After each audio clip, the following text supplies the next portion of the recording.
जब से इंसान आकाश की तरफ देखता आया है तब से वो इसकी खूबसूरती और रहस्यमयता का दीवाना होता रहा है। एक बार आप भी उस समय में जाकर इमेजिन कीजिए जब इंसान के लिए खाना और पानी के अलावा कुछ भी जरूरी नहीं हुआ करता था। वक्त में एक पॉइंट ऐसा आया जब खाने और पानी की इस परेशानी से हम ऊपर आ गए और दूसरी दिलचस्प चीजों में रुचि रखने लगे। सोचिए कि उस समय में सबसे ज्यादा दिलचस्प चीज कौन सी लगती होगी। उस समय में तो किसी तरह का पोल्यूशन भी नहीं था जो रात के अनगिनत सितारों को इंसानों की आंखों से छुपा सके। उस चांदनी भरी रात में इंसान आकाश की तरफ जरूर देखते होंगे और सोचते होंगे कि ये टिमटिमाती चीजें आखिर क्या हैं। इंसानों की इसी रुचि ने आज हजारों लाखों आविष्कारों को जन्म दिया है। आज हम अपने आकाश के बारे में जितना जानते हैं उतना इतिहास में कभी नहीं जानते थे। Galaxies, stars, exoplanets, asteroids, black holes, सच में अंतरिक्ष में हमें इतनी सारी चीजें मिली हैं कि इंसानों की रुचि कम होने की बजाय और ज्यादा बढ़ती जा रही है। हम अनोखी चीजें डिस्कवर करना चाहते हैं और शायद हमारी ये प्यास कभी नहीं बुझने वाली। मुझे पूरा यकीन है कि अगर हमें दूसरे किसी ग्रह पर एलियन भी मिल गए तब भी हमारी क्यूरियोसिटी कम नहीं होगी। हम जरूर किसी दूसरी नई और अनोखी चीज की तलाश शुरू कर देंगे, लेकिन केवल अंतरिक्ष में चीजें ढूंढ लेने से काम नहीं चलेगा। ये बिल्कुल ऐसे ही है जैसे कि हमें नदी किनारे एक नाव मिल गई है, लेकिन हमें ये नहीं पता कि आखिर ये नाव पानी में तैरती कैसे है। भले ही हमने अंतरिक्ष में हजारों चीजें ढूंढ ली हों, लेकिन इनके काम करने के बहुत से तरीकों को हम अभी तक नहीं जानते। ऐसी ही चीजों में आते हैं ब्लैक होल्स और व्हाइट होल्स। आज हम अंतरिक्ष की इन दो अनोखी चीजों के बारे में जानेंगे और देखेंगे कि एक ब्लैक होल और व्हाइट होल में क्या समानताएं होती हैं या क्या असमानताएं होती हैं। तो वीडियो को अंत तक देखते रहिए। नमस्कार दोस्तों, मैं हूं श्याम तोमर, स्वागत करता हूं आपका इस वीडियो में। ब्लैक होल्स उस प्राकृतिक घटना में से एक हैं जिसके बारे में पहले ही अनुमान लगा लिया गया था।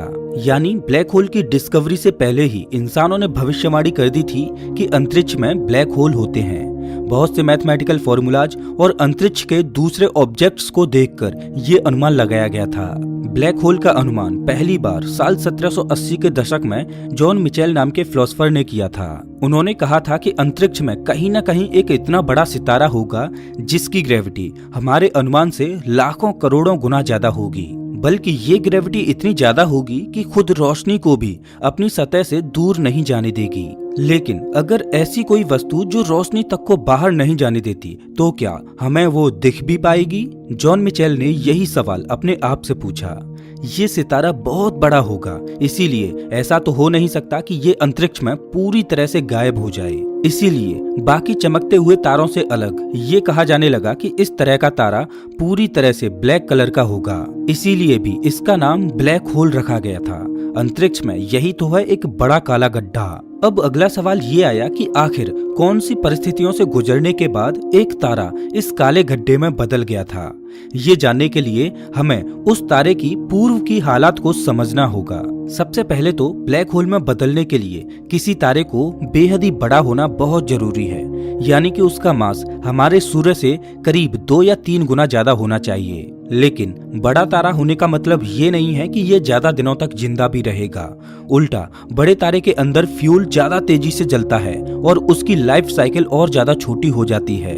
एक तारा हमारे लिए क्या मायने रखता है? इंसानों के लिए ये आकाश का एक अटूट हिस्सा है जिससे कभी कुछ नहीं हो सकता। लेकिन जिस तरह से इंसान जिंदा होते हैं और सालों बाद मर जाते हैं, उसी तरह तारों का भी जीवन चक्र होता है। एक वक्त आता है जब तारे बूढ़े होकर खत्म होने की कगार पर पहुंच जाते हैं। हर एक तारे के अंदर ग्रेविटी होती है जो अंदर की तरफ फोर्स लगा रही होती है। इसके साथ ही तारे की कोर में लगातार न्यूक्लियर रिएक्शंस होती रहती हैं जो एक तरह से ग्रेविटी का विरोध करती हैं और एक तारे को स्टेबल रखती हैं। ये न्यूक्लियर रिएक्शंस या सरल भाषा में कहूँ तो विस्फोट तारे की कोर में मौजूद हाइड्रोजन के हीलियम में फ्यूज होने की वजह से होते हैं। लेकिन ये फ्यूल अनलिमिटेड नहीं होता। कई मिलियन या बिलियन सालों के बाद एक समय ऐसा आता है जब तारे की कोर में मौजूद फ्यूल पूरी तरह से खत्म हो जाता है। जब तारे की कोर में फ्यूल खत्म होने की वजह से न्यूक्लियर विस्फोट रुक जाते हैं, उस वक्त में ग्रेविटी की शक्ति तारे पर भारी पड़ने लगती है और तारा अनस्टेबल हो जाता है और अंदर की तरफ कोलैप्स कर जाता है। जब ऐसा होता है तब ब्लैक होल्स बनते हैं, लेकिन ये होना भी बहुत रेयर होता है। जैसा कि मैंने अभी आपको कहा कि किसी तारे का ब्लैक होल में बदलने के लिए उसका मास बहुत ज्यादा होना जरूरी है, लेकिन उसके बाद भी चांसेज हैं कि वो तारा ब्लैक होल में तब्दील होने की बजाय सुपरनोवा हो जाए। सुपरनोवा दुनिया के सबसे बड़े विस्फोटों में आता है।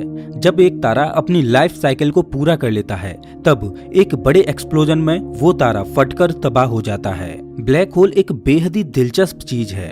जब एक तारा अपने आप के अंदर कोलैप्स करता है, तब उसका पूरा मास एक ही पॉइंट में आने लगता है। इस वजह से वो और ज्यादा छोटा होता जाता है, लेकिन उसका मास अभी भी उतना ही है। आप इसे एक गुब्बारे के फूलने के एग्जाम्पल से इमेजिन कर सकते हो। एक छोटे से गुब्बारे के अंदर लगातार हवा यानी मास को भरा जा रहा है, लेकिन गुब्बारा ब्लास्ट नहीं होता, बल्कि वो और ज्यादा हवा को अपने अंदर लेता जाता है। जरा सोचिए, ऐसे बैलून का मास कितना ज्यादा होगा। जब आप किसी पेपर पर अपने पेन से जोर से एक पॉइंट को दबाते हो, तब वो पेपर फट जाता है। स्पेस टाइम भी ऐसे ही पेपर की तरह होता है, जिस पर ब्लैक होल नाम का भारी पेन छेद करने की कोशिश करता है, लेकिन स्पेस टाइम बस खिंचता चला जाता है और ब्लैक होल के आसपास की फिजिक्स बदलने लगती है।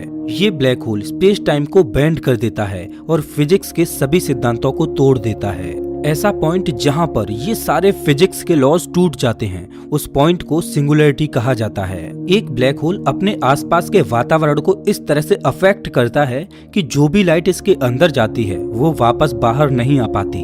जिस सीमा तक एक ब्लैक होल इस तरह की प्रॉपर्टीज को दर्शाता है, उसे इवेंट होराइजन कहा जाता है। कोई भी चीज, चाहे वो प्लैनेट हो या रोशनी, अगर इवेंट होराइजन के पार जाएगी तो फिर वो कभी लौटकर वापस नहीं आ पाएगी। सबसे पहली बार एक ब्लैक होल का सबूत साल 1971 में मिला था और अब लगभग 50 साल बाद वैज्ञानिकों ने एक लाइव ब्लैक होल की फोटो दुनिया के सामने रिलीज कर दी है। इससे साबित हो गया कि पिछले 300 सालों से जो वैज्ञानिक मेहनत कर रहे थे वो बेकार नहीं गई है। ब्लैक होल की खोज कर लेना अब आम बात हो गई है।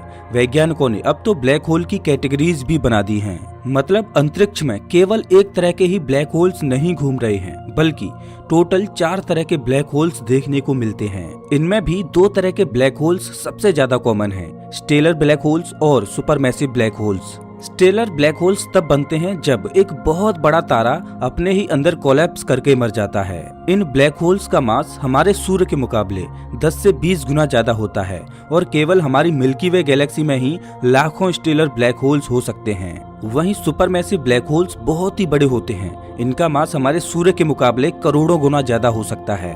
अभी वैज्ञानिक केवल अनुमान ही लगा पा रहे हैं कि ये कैसे बने होंगे, लेकिन वो इतना जरूर जानते हैं कि ऑलमोस्ट हर एक गैलेक्सी के सेंटर में एक सुपरमैसिव ब्लैक होल होता है। यहाँ तक कि हमारी मिल्की वे गैलेक्सी के सेंटर में भी एक सुपरमैसिव ब्लैक होल मौजूद है और इसका नाम है सैजिटेरियस ए और इसका मास करीब 4 मिलियन सूर्य के बराबर है।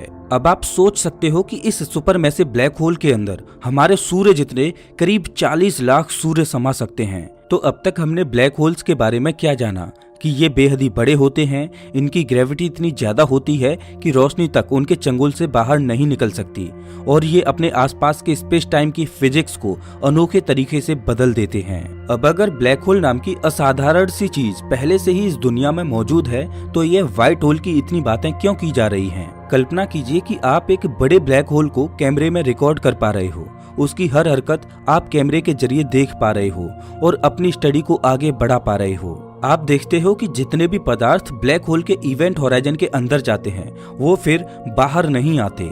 ऐसा आपने हजारों वस्तुओं के साथ देख लिया है। अब एक दिन आप देखते हो कि इस विशाल ऑब्जेक्ट के अंदर चीजें अंदर जाने की बजाय वहां से बाहर आ रही हैं। ये क्या अजीब सी चीज हो रही है? ब्लैक होल तो अपनी ग्रेविटी की मदद से हर एक चीज को अपने अंदर समा लेता है। कहीं आपका कैमरा ही तो रिवर्स में वीडियो नहीं चला रहा, लेकिन जितना ज्यादा आप ऑब्जर्व करते हो आपका शक उतना ही गहरा होने लगता है। इसके अंदर से चीजें बाहर आने लगी हैं। कुछ इसी तरह के सिद्धांत पर व्हाइट होल काम करता है। व्हाइट होल ब्लैक होल का जुड़वा भाई माना जाता है, जो बिल्कुल उससे उलट होता है। वो मैटर को अपने अंदर नहीं लेता बल्कि बाहर छोड़ता है। अगर आप एक रॉकेट में बैठकर धरती से अंतरिक्ष में जाने की कोशिश करें तो आपको कौन सी परेशानी से होकर गुजरना होगा। ऑब्वियस सी बात है कि धरती की ग्रेविटी अपनी पूरी कोशिश करेगी कि आप बाहर ना जा सकें, लेकिन अगर आपके रॉकेट का इंजन ताकतवर है और आप तेजी से उसे उड़ा रहे हो तो आप पृथ्वी की एस्केप वेलोसिटी को चीरकर अंतरिक्ष में पहुंच जाओगे। एस्केप वेलोसिटी वो जरूरी स्पीड है जो आपके रॉकेट की होनी ही चाहिए अगर आपको पृथ्वी के गुरुत्वाकर्षण क्षेत्र को पार करना है। तो एक ब्लैक होल की ग्रेविटी इतनी ज्यादा होती है कि उसकी एस्केप वेलोसिटी की वैल्यू अनगिनत मैग्नीट्यूड तक पहुंच सकती है, यहाँ तक कि ये रोशनी की रफ्तार से भी ज्यादा तेज होती है। और मैं आपकी जानकारी के लिए बता दूं कि इस पूरे ब्रह्मांड में कोई भी चीज रोशनी से तेज ट्रेवल नहीं कर सकती। अब ब्लैक होल की इस ग्रेविटी के फोर्स को लीजिए और उसकी डायरेक्शन को बदल दीजिए। अब ये चीजें अंदर लेने की बजाय बाहर छोड़ने लगता है और आपको मिल जाता है एक व्हाइट होल। मैं आपको बताता हूँ कि आखिर ये इतना ज्यादा अजीब क्यों है। दरअसल ब्लैक होल प्रकाश तक को अपने अंदर से बाहर नहीं जाने देता, वहीं व्हाइट होल के केस में प्रकाश उसे छू भी नहीं पाता। पर ऐसा कैसे हो सकता है? व्हाइट होल भी एक ऐसी वस्तु है जिसका मास है, और एक चीज अगर हम दावे के साथ कह सकते हैं तो वो ये है कि जिस भी वस्तु के पास मास होता है वो ग्रेविटी के फोर्स का इस्तेमाल करती है। इस हिसाब से तो व्हाइट होल ने भी सभी पदार्थों को अपनी तरफ खींचना चाहिए, बिल्कुल ऐसे ही जैसे सूर्य अपनी ग्रेविटी से दूसरे प्लैनेट्स को अपने ऑर्बिट में बांध कर रखता है। लेकिन व्हाइट होल्स ऐसा नहीं करते, इसीलिए तो दुनिया भर के वैज्ञानिक चकित होकर रह गए हैं। बिल्कुल जैसे ब्लैक होल के पास एक इवेंट होराइजन होता है जिसके अंदर जाते ही ऑब्जेक्ट्स बाहर नहीं निकल सकते, उसी तरह से व्हाइट होल्स के पास भी एक इवेंट होराइजन होता है। बस फर्क इतना है कि ये इवेंट होराइजन एक ढाल की तरह काम करता है जो किसी भी चीज को अंदर नहीं आने देता। अब एक बड़ा सवाल आता है कि आखिर व्हाइट होल्स बनते कैसे हैं।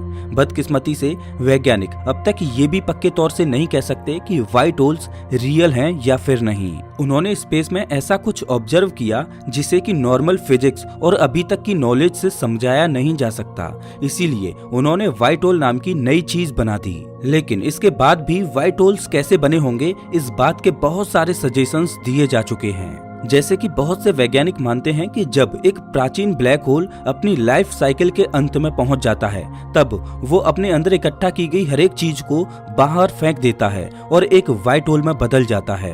कुछ लोगों का तो ये तक मानना है कि बिग बैंग भी असल में एक व्हाइट होल से निकला था और उसके अंदर से ही हमारे ब्रह्मांड का जन्म हुआ है। एक और बेहद ही दिलचस्प थ्योरी कहती है कि ब्लैक होल्स और व्हाइट होल्स एक दूसरे से कनेक्टेड होते हैं। कई सालों से वैज्ञानिक पता लगाना चाह रहे हैं कि आखिर ब्लैक होल के अंदर क्या होता है। अब अगर किसी भी जगह की हमें इंफॉर्मेशन चाहिए तो सबसे जरूरी चीज क्या होती है? आप अपने मोबाइल फोन या सैटेलाइट फोन से वहां कांटेक्ट करते हो और उस इंफॉर्मेशन के लिए रिक्वेस्ट भेजते हो। दूसरी तरफ से फिर वो इंफॉर्मेशन हमें भेजी जाती है। अंतरिक्ष में भी किसी चीज की नॉलेज लेने के लिए हम यही करते हैं, लेकिन ब्लैक होल एक मात्र ऐसी चीज है जिसमें कुछ भी भेजने का कोई मतलब नहीं है, क्योंकि कोई भी इंफॉर्मेशन वहां से बाहर नहीं आ पाती। अगर ऐसा सच है तो एक दूसरा बड़ा सवाल खड़ा होता है कि क्या ब्लैक होल एक ऐसा गड्ढा है जिसके अंदर पूरा ब्रह्मांड समा सकता है? इस सवाल का जवाब व्हाइट होल्स के जरिए दिया गया है। कहा गया है कि जो वस्तु ब्लैक होल के अंदर जाती है वो ब्रह्मांड के किसी दूसरे कोने से व्हाइट होल से बाहर निकलती है। अब अगर एक तरह से देखा जाए तो इस बात पर यकीन करना मुश्किल नहीं है। अगर ब्लैक होल्स और व्हाइट होल्स एक दूसरे से उलट काम करते हैं तो ऐसा बिल्कुल हो सकता है कि वे दोनों स्पेस टाइम में एक दूसरे से जुड़े हों। इस थ्योरी को ज्यादातर वैज्ञानिक इसलिए नकार देते हैं क्योंकि किसी भी तरीके से इसे प्रूव नहीं किया जा सकता। हमें एक ऐसा रॉकेट बनाना होगा जो प्रकाश की गति से गुजरकर सक्सेसफुली ब्लैक होल के अंदर प्रवेश कर जाए, और अगर हमने आगे जाकर ऐसा कर भी लिया तब भी जरूरी नहीं कि इंसान ब्लैक होल के अंदर से इंफॉर्मेशन को बाहर भेज पाएंगे। हमें ऐसी डिवाइस भी बनानी पड़ेगी जो प्रकाश की गति से भी ज्यादा तेजी से इंफॉर्मेशन को बाहर धरती पर भेज पाए। ये कहना गलत नहीं होगा कि इस टेक्नोलॉजी से फिलहाल हम कई साल दूर हैं। तब तक के लिए हमें ये मानना पड़ेगा कि ब्लैक होल और व्हाइट होल एक दूसरे से अलग होते हैं। अब मैं आपसे एक बेहद ही दिलचस्प सवाल पूछने वाला हूँ। क्या होगा अगर अंतरिक्ष में एक ब्लैक होल और एक व्हाइट होल की टक्कर होगी? एक तरफ ब्लैक होल है जो अपने आसपास आई हर एक चीज को खा जाता है, वहीं दूसरी तरफ एक व्हाइट होल है जो किसी भी मैटर को अपने पास नहीं आने देता। अब जैसे जैसे ब्लैक होल और व्हाइट होल एक दूसरे के करीब आने लगेंगे तो ब्लैक होल तुरंत अपनी शक्ति का प्रदर्शन व्हाइट होल पर करने लगेगा। व्हाइट होल चाहे कितनी भी ताकत लगा ले, लेकिन ब्लैक होल की विशाल ग्रेविटी की शक्ति को टक्कर नहीं दे पाएगा। इस सिचुएशन में व्हाइट होल केवल अपनी सबसे बड़ी शक्ति का इस्तेमाल कर सकता है और वो है एनर्जी को बाहर की तरफ निकालना। लेकिन ब्लैक होल को इससे कोई फर्क नहीं पड़ेगा। ब्लैक होल व्हाइट होल की इस शक्ति को अपनी शक्ति बना लेगा और तेजी से व्हाइट होल से निकल रही एनर्जी को अपने अंदर लेने लगेगा। अब जैसे जैसे व्हाइट होल से मास ब्लैक होल में ट्रांसफर होने लगेगा, वैसे वैसे ब्लैक होल की ताकत और ज्यादा बढ़ने लगेगी। अब अगर आपको लग रहा है कि ये लड़ाई एक तरफा है तो आप बिल्कुल सही हो। ब्लैक होल व्हाइट होल को पूरी तरह से खा जाएगा और मैं आपको बता दूं कि ये लड़ाई तुरंत खत्म नहीं होगी। ब्लैक होल हजारों लाखों सालों तक व्हाइट होल को खाता रहेगा और जैसे जैसे वो उसके अंदर की वस्तुओं को अपने अंदर लेने लगेगा, उसका साइज और ज्यादा बड़ा होता जाएगा। वक्त में ऐसा पॉइंट आएगा जब ब्लैक होल व्हाइट होल को पूरी तरह से निगल लेगा और खुद एक विशालकाय ब्लैक होल में तब्दील हो जाएगा। तो दोस्तों इस वीडियो में बस इतना ही। वैसे आप हमारा ये वीडियो कौन से शहर से देख रहे हो हमें कमेंट करके जरूर बताएं। अगर आपको ये वीडियो अच्छा लगा हो तो इसे लाइक करें और ऐसे ही वीडियोज के लिए चैनल को सब्सक्राइब करें, साथ ही बेल आइकॉन दबाएं।